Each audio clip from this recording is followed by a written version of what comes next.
ಮಲೆನಾಡಿನ ಮಹಾಮಳೆಗೆ ಬೈಪಾಸ್ ರಸ್ತೆ ತಡೆಗೋಡೆ ಕುಸಿತ ಆಗಿದೆ. ಶಿವಮೊಗ್ಗ ಜಿಲ್ಲೆ ತೀರ್ಥಹಳ್ಳಿ ಪಟ್ಟಣದ ಬಾಳೆಬೈಲಿನಲ್ಲಿ ಈ ಘಟನೆ ನಡೆದಿದೆ. ರಾಷ್ಟ್ರೀಯ ಹೆದ್ದಾರಿಯ ಬೈಪಾಸ್ ರಸ್ತೆಯಲ್ಲಿ ತಡೆಗೋಡೆ ಕುಸಿತ ಆಗಿದೆ. ಹೊಸದಾಗಿ ನಿರ್ಮಿಸಲಾಗಿದ್ದಂತಹ ತುಂಗಾ ಸೇತುವೆ ಮತ್ತೆ ಬೈಪಾಸ್ನ ರಸ್ತೆ ಇದಾಗಿದೆ. ಬೈಪಾಸ್ ರಸ್ತೆಗೆ ನಿರ್ಮಿಸಿದ್ದಂತಹ ತಡೆಗೋಡೆ ಮಳೆಯ ಅಬ್ಬರಕ್ಕೆ ಕುಸಿತ ಆಗಿದೆ. ಬಾಳೆಬೈಲು ಕುರುವಳ್ಳಿ ಬೈಪಾಸ್ ರಸ್ತೆಗೆ ಈ ತಡೆಗೋಡೆಯನ್ನು ನಿರ್ಮಿಸಲಾಗಿತ್ತು. ಅವೈಜ್ಞಾನಿಕವಾಗಿ ಈ ಕಾಮಗಾರಿ ಮಾಡಲಾಗಿದೆ, ಹಾಗಾಗಿ ತಡೆಗೋಡೆ ಕುಸಿತಗೊಂಡಿದೆ ಅಂತ ಹೇಳಿ ಈಗ ಆರೋಪ ಕೇಳಿ ಬರ್ತಾ ಇದೆ.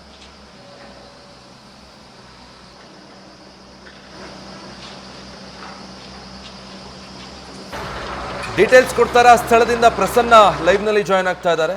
ಪ್ರಸನ್ನ, ಮಲೆನಾಡಿನ ಭಾಗದಲ್ಲೂ ಈಗ ಅಲ್ಲಿ ತಡೆಗೋಡೆ ಕುಸಿತ ಆಗಿರೋದು ಹೆಚ್ಚಿನ ಮಳೆ ಆಗಿದ್ದ ಕಾರಣಕ್ಕ ಅಥವಾ ಇಲ್ಲೂ ಅವೈಜ್ಞಾನಿಕ ಕಾಮಗಾರಿಯಿಂದನೇ ಈ ಪರಿಸ್ಥಿತಿ ನಿರ್ಮಾಣ ಆಗಿದೆಯಾ? ವಿಜಯ್, ಏನು ಶಿವಮೊಗ್ಗ ಜಿಲ್ಲೆಯ ತೀರ್ಥಹಳ್ಳಿ ಹೊರವಲಯದಲ್ಲಿರುವಂತಹ ಅಂದರೆ ಬಾಳೆಬೈಲು ಮತ್ತು ಕುರುವಳ್ಳಿನ ಸಂಪರ್ಕ ಮಾಡುವಂಥ ಒಂದು ರಾಷ್ಟ್ರೀಯ ಹೆದ್ದಾರಿ 169 ಏನಲ್ಲಿ ಏನು ಒಂದು ತಡೆಗೋಡೆಯ ಮೇಲೆ ಒಂದು ಮಣ್ಣು ಭಾರಿ ಪ್ರಮಾಣದ ಮಣ್ಣು ಬಿದ್ದುಬಿಟ್ಟು ಈಗ ಲ್ಯಾಂಡ್ಸ್ಲೈಡ್ ಆಗಿರುವಂಥ ಒಂದು ಘಟನೆ ನಡೆದಿದೆ. ಈ ಒಂದು ಘಟನೆಗೆ ಸಂಬಂಧಪಟ್ಟಂತೆ ಮಾತಾಡ್ತಾ ಹೋದರೆ ಕಳೆದ 5 ತಿಂಗಳ ಹಿಂದಷ್ಟೇ ಕೇಂದ್ರ ಭೂ ಸಾರಿಗೆ ಸಚಿವರಾದಂಥ ನಿತಿನ್ ಗಡ್ಕರಿ ಅವರು ಶಿವಮೊಗ್ಗದಲ್ಲಿ ಬಂದುಬಿಟ್ಟು ಇದೊಂದು ಲೋಕಾರ್ಪಣೆಗೊಳಿಸಿದ್ರು.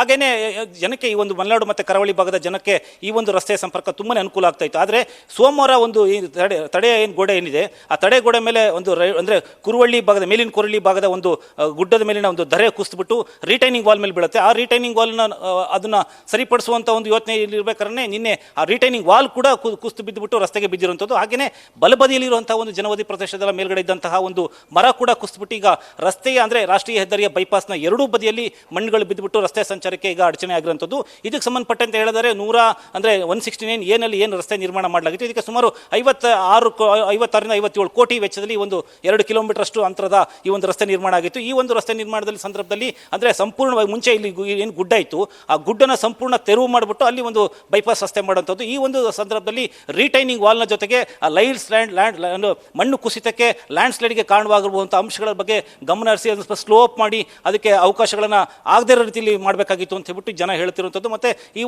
ಈ ಸಂದರ್ಭದಲ್ಲಿ ಇದು ಗಮನಿಸದೇ ಇರೋಂಥದ್ದೇ ಇಷ್ಟೊಂದು ದೊಡ್ಡ ಪ್ರಮಾಣದಲ್ಲಿ ಮಣ್ಣು ಬಿದ್ದುಬಿಟ್ಟು ರಿಟೈನಿಂಗ್ ವಾಲ್ ಕೂಡ ಏನು ಬಲವಾಗಿ ನಿರ್ಮಾಣ ಮಾಡಲಾಗಿತ್ತು ಅದು ಕೂಡ ಕುಸಿತಾಗ್ಬಿಟ್ಟು ಈಗ ಅನಾಹುತ ಆಗಿರೋಂಥದ್ದು ಜನ ಹೇಳ್ತಿರೋಂಥದ್ದು. ಒಟ್ಟಾರೆ ಈ ಒಂದು ಘಟನೆ ಈ ಶಿವಮೊಗ್ಗ ಜಿಲ್ಲೆಯಲ್ಲಿ ಮೊದಲನೇ ಬಾರಿಗೆ ರಾಷ್ಟ್ರೀಯ ಹೆದ್ದಾರಿಯಲ್ಲಿ ಇಷ್ಟೊಂದು ದೊಡ್ಡ ಪ್ರಮಾಣದಲ್ಲಿ ಆಗಿರೋದು ಸ್ಥಳೀಯವಾಗಿ ಸಾಕಷ್ಟು ಚರ್ಚೆಗೆ ಕಾರಣ ಆಗಿರುವಂಥದ್ದು ಮತ್ತು ರಾಜಕೀಯ ಆರೋಪಗಳಿಗೂ ಕೂಡ ಕಾರಣ ಆಗಿರೋದು. ಒಟ್ಟಾರೆ ಈ ಹಿನ್ನೆಲೆಯಲ್ಲಿ ಸ್ಥಳೀಯವಾಗಿರುವಂಥ ಈ ಒಂದು ರಸ್ತೆನ ನಿರ್ಮಾಣ ಮಾಡಿದಂಥ ನ್ಯಾಷನಲ್ ಕನ್ಸ್ಟ್ರಕ್ಷನ್ ಕಂಪನಿಯವರು ಮತ್ತು ಹೆದ್ದಾರಿ ಪ್ರಾಧಿಕಾರ ಅಧಿಕಾರಿಗಳು ಈಗಾಗಲೇ ಬಂದ್ಬಿಟ್ಟು ಎಲ್ಲ ಪರಿಸ್ಥಿತಿ ನೋಡಿದ್ದಾರೆ.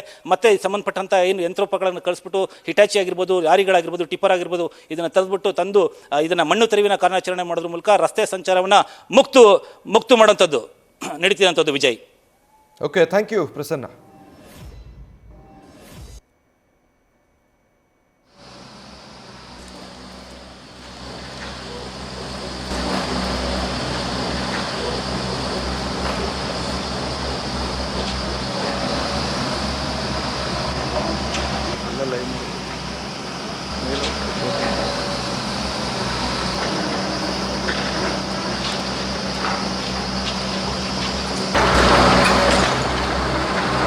ಸೊ ಗಮನಿಸ್ತಾ ಇದ್ದೀರಾ ದೃಶ್ಯಗಳಲ್ಲಿ ಯಾವ ರೀತಿ ತಡೆಗೋಡೆ ಕುಸಿತ ಆಗಿದೆ ಅಂತ. ಇತ್ತೀಚೆಗೆ ಆಗಿದ್ದಂಥ ಕಾಮಗಾರಿ ಇದು. ಈ ಮಲೆನಾಡು ಕರಾವಳಿ ಭಾಗಕ್ಕೆ ಓಡಾಟಕ್ಕೆ ಜನರಿಗೆ ಬಹಳ ಅನುಕೂಲ ಆಗಿತ್ತು. ಈ ತಡೆಗೋಡೆ ಬೈಪಾಸ್ ಎಲ್ಲ ಇತ್ತೀಚೆಗೆ ನಿರ್ಮಾಣ ಆಗಿದ್ದದ್ದು. ಆದರೆ ಈಗ ಆಗಿರುವಂಥ ಅತಿಯಾದ ಮಳೆಯಿಂದಾಗಿ ಅಲ್ಲಿ ಲ್ಯಾಂಡ್ ಸ್ಲೈಡ್ ಸಂಭವಿಸಿದೆ. ಪರಿಣಾಮ ಆ ತಡೆಗೋಡೆ ಕುಸಿದು ಹೋಗಿರೋದು, ರಸ್ತೆಗೂ ಕೂಡ ಮಣ್ಣು ಬಂದು ಬಿದ್ದಿರೋದನ್ನು ನೋಡ್ಬೋದು. ಸದ್ಯ ಸ್ಥಳದಲ್ಲಿ ಅದರ ತೆರವಿನ ಕಾರ್ಯಾಚರಣೆ ನಡೀತಾ ಇದೆ. ಬಟ್ ಇದೊಂದು ಕಳಪೆ ಕಾಮಗಾರಿ, ಅವೈಜ್ಞಾನಿಕ ಕಾಮಗಾರಿಯಿಂದಾಗಿ ಈ ಪರಿಸ್ಥಿತಿ ನಿರ್ಮಾಣ ಆಗಿದೆ. ಇತ್ತೀಚೆಗೆ ನಿರ್ಮಾಣಗೊಂಡು ಬಹಳ ಮೊದಲ ಮಳೆಗೇನೆ ಈ ರೀತಿಯಾದಂಥ ಅವಘಡ ಸಂಭವಿಸುತ್ತೆ ಅಂತಾದರೆ ಇದರ ಗುಣಮಟ್ಟ ಎಷ್ಟರ ಮಟ್ಟಿಗೆ ಇರಬೇಡ ಅಂತ ಹೇಳಿ ಈಗ ಇದು ರಾಜಕೀಯ ಆರೋಪ ಪ್ರತ್ಯಾರೋಪಕ್ಕೂ ಕೂಡ ದಾರಿ ಮಾಡಿಕೊಡ್ತಾ ಇದೆ. ನಾವು ಈ ಹಿಂದೆ ನೋಡಿದಂಥ ಘಟನೆ ಏನಿತ್ತು ಅಂಕೋಲ ಭಾಗದಲ್ಲಿ, ಅಲ್ಲೂ ಕೂಡ ಅವೈಜ್ಞಾನಿಕ ಕಾಮಗಾರಿಯಿಂದಲೇ ಗುಡ್ಡ ಕುಸಿತ ಸಂಭವಿಸಿದೆ ಅನ್ನುವಂಥ ಆರೋಪವನ್ನು ಶಾಸಕರು, ಸ್ಥಳೀಯರು ಮತ್ತು ಜಿಲ್ಲಾ ಉಸ್ತುವಾರಿ ಸಚಿವರು ಮಾಡ್ತಾ ಇದ್ರು. ಈಗ ಶಿವಮೊಗ್ಗದ ಭಾಗದಲ್ಲೂ ಕೂಡ ನೂತನವಾಗಿ ನಿರ್ಮಾಣಗೊಂಡಿದ್ದಂತಹ ಹೆದ್ದಾರಿಯ ಪಕ್ಕದಲ್ಲಿದ್ದಂತಹ ಈ ತಡೆಗೋಡೆ ಭೂಕುಸಿತಕ್ಕೆ ಈ ರೀತಿಯಾಗಿ ರಸ್ತೆ ಪಾಲಾಗಿದೆ. ಇದಕ್ಕೂ ಕೂಡ ಅವೈಜ್ಞಾನಿಕ ಕಾಮಗಾರಿನೇ ಕಾರಣ ಅಂತ ಹೇಳಿ ಅಲ್ಲಿನ ಸ್ಥಳೀಯರು ಆಕ್ರೋಶ ವ್ಯಕ್ತಪಡಿಸ್ತಾ ಇದ್ದಾರೆ. ಸದ್ಯಕ್ಕೆ ಸ್ಥಳದಲ್ಲಿ ಅದನ್ನು ತೆರವು ಮಾಡುವಂಥ ಕಾರ್ಯಾಚರಣೆ ನಡೀತಾ ಇದೆ.